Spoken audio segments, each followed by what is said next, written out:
সিন্ধু নদীর পানি প্রবাহ আটকে দিয়ে ভারতই এখন গ্যাড়াকলে পড়ছে। গ্যাড়াকলে পড়ছে এই কারণে যে একটা নতুন ঝুঁকি তৈরি হয়েছে। উজানের দেশ হিসেবে ভারত যদি সিন্ধু নদীর পানি প্রবাহ আটকে দেয়, সেটা কি আসলে সম্ভব প্রাকৃতিকভাবে? এই নিয়ে বিশ্লেষকরা, গবেষকরা বক্তব্য দিয়েছেন।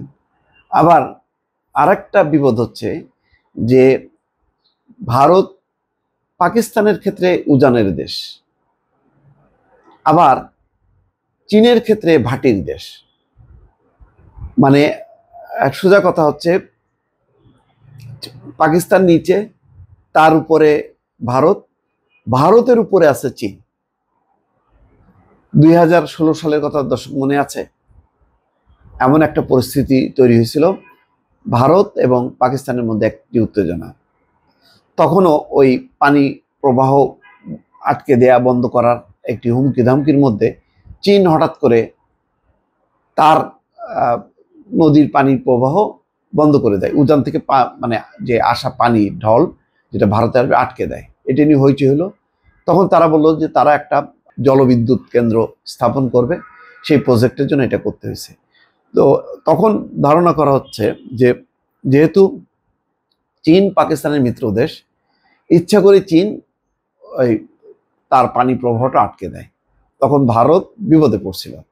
এখন কি আবার সেই পরিস্থিতির পুনরাবৃত্তি ঘটবে কিনা, এটা নিয়ে কিন্তু বিশ্লেষকরা কথা বলেছেন। বিবিসি এটা নিয়ে একটা রিপোর্ট করেছে যে বিষয়টা যতটা সহজ, ভারত এখন উজানের দেশ হিসেবে মনে করছে যে সিন্ধুর পানি প্রবাহটা বন্ধ করে দেবে, এবং পাকিস্তানের যেহেতু কৃষিকাজ, সেচ কাজ একেবারে 80% নির্ভর করে ওই সিন্ধুর পানি উপরে, এবং অনেকগুলো তাদের জলবিদ্যুৎ আছে, সেগুলো বন্ধ হয়ে যাবে। সুতরাং একটা বড় ধরনের বিপদে ফেলবে পাকিস্তানকে। কিন্তু বাস্তবে দেখা যাবে যে ভারত আসলে পারবে না। এটা পারবে না এই কারণে, যখন নাকি বর্ষা মৌসুমে প্রচুর পানি ফ্লো তৈরি হবে, তখন যদি আটকাতে যায়, সেই পানিটা কিভাবে আটকাবে? সেই পানি কি অন্য জায়গায় নিয়ে যে রিজার্ভার, বিশাল বিশাল রিজার্ভার, সেটা কি ভারতের আছে? নেই। ভারত চেষ্টা করেছে, কিন্তু ওই চুক্তি অনুযায়ী অতীতে বেশ কয়েকবার চেষ্টা করেছে, কিন্তু পাকিস্তানের আপত্তির মুখে সেটা পারেনি। যেহেতু এই চুক্তিটা, সিন্ধুর যে পানি বন্টন চুক্তি, এটা হচ্ছে বিশ্ব ব্যাংকের মধ্যস্থতায়, ফলে একটা আন্তর্জাতিক চুক্তি। আন্তর্জাতিক চুক্তি ভারত এবার একতরফাভাবে এটা লঙ্ঘন করলো। তো এখন পাকিস্তান আনুষ্ঠানিকভাবে আন্তর্জাতিক পরিসরে এটা নিয়ে আসবে, চুক্তি লঙ্ঘনের জন্য ভারতকে দায়ী করবে। এবং অতীতে এরকম অনেকবার তারা পানি প্রবাহ আটকে দেওয়ার জন্য বিভিন্ন বাঁধ নির্মাণ করার চেষ্টা করছে, কিন্তু চুক্তির শর্ত অনুযায়ী পাকিস্তান আপত্তির মুখে সেটা পারেনি। তো এখন যেহেতু ওই বাঁধগুলো নির্মাণ হয়নি, তো এখন সেই পানি প্রবাহটা শুষ্ক মৌসুমে সেটা বুঝলাম আটকে দিল, কিন্তু যখন কি বর্ষা মৌসুম, তখন কিভাবে সম্ভব? পানি উপচে যদি আটকানোর চেষ্টাও করে, সেই পানি তো ভারতের বিশাল অংশকে প্লাবিত করবে, এখন ভয়ঙ্কর ধ্বংসযজ্ঞ তৈরি করবে। ফলে বিশেষজ্ঞরা বলছেন যে আসলে এটা বাস্তবে এটা সম্ভব না। এখানে বলা হচ্ছে যে চুক্তি অনুযায়ী সিন্ধু অববাহিকার পূর্বাঞ্চলীয় 3টা নদী, ইরাবতী, বিপাশা এবং শতদ্রুর পানি ব্যবহার করতে পারবে ভারত। অন্যদিকে পশ্চিমাঞ্চলে 3টি নদ নদী, সিন্ধু, ঝিলাম ও চেনাবের 80% পানি ব্যবহার করতে পারবে পাকিস্তান। তবে এই চুক্তি নিয়ে অতীতে বিরোধ তৈরি হয়েছিল। এসব নদ নদীতে বাদ দিয়ে ভারতের পানি বিদ্যুৎ উৎপাদন এবং অবকাঠামো প্রকল্প নিয়ে আপত্তি জানিয়েছিল পাকিস্তান। তাদের যুক্তি ছিল এতে নদীর পানির প্রবাহ কমে যাবে, এটা চুক্তির লঙ্ঘন। পাকিস্তানের 80% বেশি কাজ বা 1/3 পানি বিদ্যুৎ সিন্ধু অববাহিকার পানির উপর নির্ভরশীল। এদিকে ভারত জলবায়ু পরিবর্তনের মতো বিষয়গুলো বিবেচনায় নিয়ে সেচ, সুপেয় পানি এবং পানি বিদ্যুতের চাহিদার কথা বলে চুক্তিটি পর্যালোচনা এবং এতে কিছু ক্ষেত্রে পরিবর্তন আনার দাবি জানিয়ে আসছিল। ভারত ও পাকিস্তানের মধ্যে এই চুক্তিতে মধ্যস্থতা করেছিল বিশ্বব্যাংক। দীর্ঘ এই সময় চুক্তিটি নিয়ে ভারত এবং পাকিস্তানের আইনি লড়াই পর্যন্ত চলেছে, কিন্তু এবারই প্রথম কোন একটি পক্ষ চুক্তি স্থগিতের ঘোষণা দিয়েছে। কাজটি করেছে ভারত, কারণ উজানের দেশ হিসেবে ভৌগোলিকভাবে তারা আছে সুবিধাজনক অবস্থানে। কিন্তু এই চুক্তি স্থগিত বলতে আসলে কি বোঝায়? ভারত কি সিন্ধু অববাহিকার পানি আটকে বা সরিয়ে পাকিস্তানের জনজীবনের জন্য অতি জরুরি এই পানি থেকে তাদের বঞ্চিত করতে পারবে? সেটা কি আদৌ সম্ভব হবে ভারতের পক্ষে? এই প্রশ্নে বিশেষজ্ঞরা বলছে যে না, এটা একটা খুব কঠিন ব্যাপার। পানি আটকানো, পানি যদি আটকানোর চেষ্টা হয়, উল্টা ভারত বিপর্যয়ের মধ্যে পড়বে। বিশেষজ্ঞরা বলছেন যে নদীতে পানি যখন বেশি থাকবে সেই সময় পশ্চিমাঞ্চলের নদীগুলো থেকে শত শত কোটি ঘনমিটার পানি আটকে দেওয়া ভারতের পক্ষে প্রায় অসম্ভব। এই বিপুল পরিমাণ পানি সরিয়ে কোথাও আটকে রাখার জন্য বিশাল কোনো জায়গা বা রিজার্ভার ভারতে নেই, তেমনি এত বড় কোনো খালও তাদের নেই।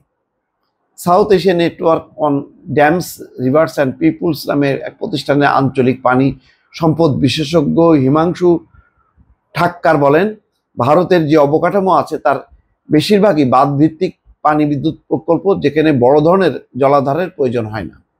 এই ধরনের পানি বিদ্যুৎ কেন্দ্র প্রবাহিত পানির শক্তিকে ব্যবহার করে টারবাইন ঘুরিয়ে বিদ্যুৎ উৎপাদন করা হয়, এই জন্য বেশি পরিমাণ পানি আটকানোর প্রয়োজন হয় না। ভারতীয় বিশেষজ্ঞরা বলছেন প্রয়োজনীয় অবকাঠামো না থাকার কারণে চুক্তি অনুযায়ী ঝিলাম, চেনাব ও সিন্ধু নদ নদীর 20% পানিও যথাযথ ব্যবহার করতে পারছে না। অর্থাৎ সেই অবকাঠামো নেই, ভারত চুক্তি অনুযায়ী যে 20% পানি ব্যবহার করবে সেই পুরো পানিটাও তারা ব্যবহার করতে পারছে না। এই যুক্তি তুলে ধরেই ভারত পানি ধরে রাখার জন্য অবকাঠামো নির্মাণ করতে চেয়েছিল, তবে পাকিস্তান চুক্তির শর্ত উল্লেখ করে এর বিরোধিতা করেছে। বিশেষজ্ঞদের মতে ভারত এখন বিদ্যমান অবকাঠামো পরিবর্তন করে বা নতুন স্থাপনা নির্মাণ করে পাকিস্তানকে না জানি বেশি পানি আটকাতে বা সরিয়ে নিতে পারবে, কিন্তু সেই ধরনের প্রকল্প তৈরি করতে যথেষ্ট সময় লাগবে। পানি বিশেষজ্ঞ হিমাংশু ঠাক্কার বলেছেন, অতীতের মতো এখন আর ভারতকে কোনো প্রকল্পের নথি পাকিস্তানকে দেখাতে হবে না, কিন্তু জটিল ভূ প্রকৃতি এবং ভারতের কিছু প্রকল্পের বিরুদ্ধে দেশটিতে প্রতিবাদের মতো কিছু চ্যালেঞ্জের কারণে এসব নদীর পানি ব্যবহারের নতুন অবকাঠামো নির্মাণে তেমন গতি আসে নাই। অর্থাৎ পানি আটকায় সেই পানি ব্যবহার করবে, ধরে রাখবে, এরকম কোনো অবকাঠামোই নেই।